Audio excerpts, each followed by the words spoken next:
start. Before I come to other points, I think it is necessary for me to deal with the substitute motion which has been moved by my honorable friend. Although it is in two parts, really, it comes to this that there is a suggestion that the coal target for the 11th five-year plan may be revised upwards from the present 97 million tons. He said that this should be raised to 120 million tons and necessary transport arrangements should be made. If in our country our resources were such that we could find ourselves in an easy position, obviously we should always plan in a little easy manner our target for coal production, transport, power and some other basic things. But we have to take a realistic view.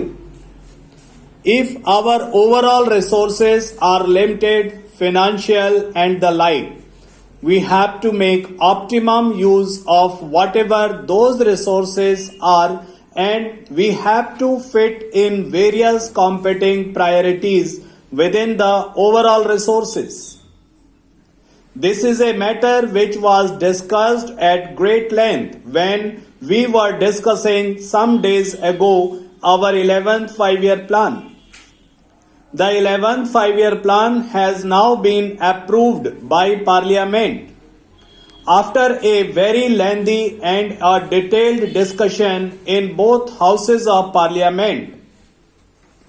Howsoever tempting this idea may appear to be, namely that we should plan for more transport, for more coal, for more power and for a number of other things which are basic, they have to take their chance and they have to be fitted within the overall resources that are available.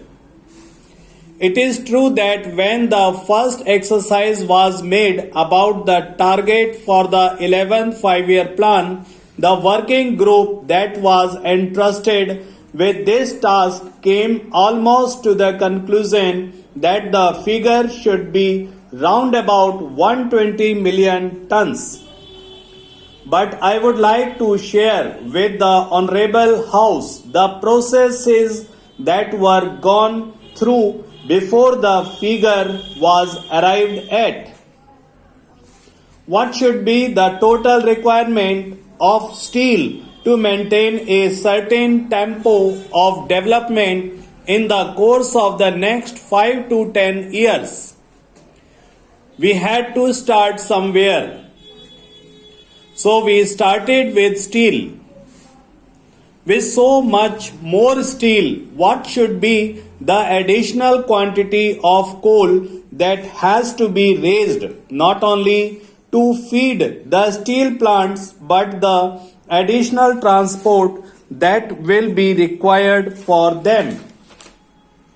Therefore, I would like the repeatedly from the suggestion, namely that it means only an additional rupees 100 crores for increasing the production of coal from 97 million tons to 120 million tons.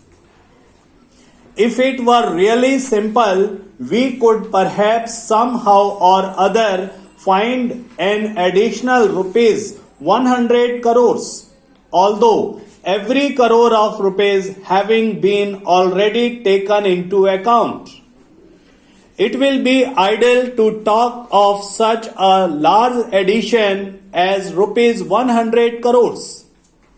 But it is not rupees 100 crores that would be required, but several hundreds of crores, because to utilize that coal, transport will have to be organized either by sea or by road or by rail.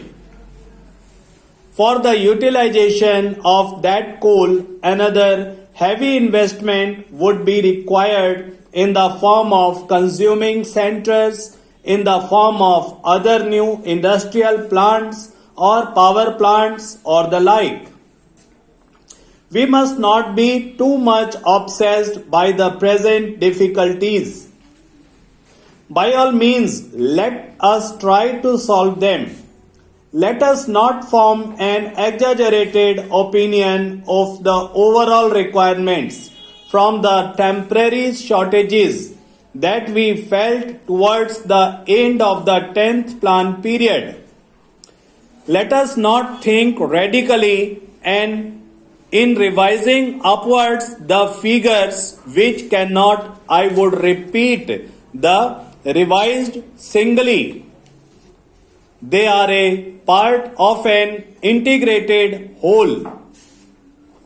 That means really an upward revision of the total size of the plan by another 20% or so, which I think is a suggestion which I am afraid the government cannot accept. Therefore, I would submit that upward revision by that large quantity cannot be accepted, although it is tempting.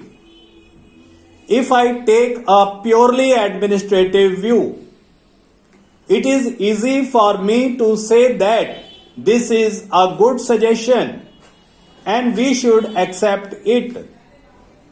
But we have to view that in the light of the overall requirements of the country, the overall capacity of the country to consume and the overall capacity of the country to invest the financial resources and other organizational resources in order to be able to revise upward our total plan by that significant percentage. That I am afraid is not possible.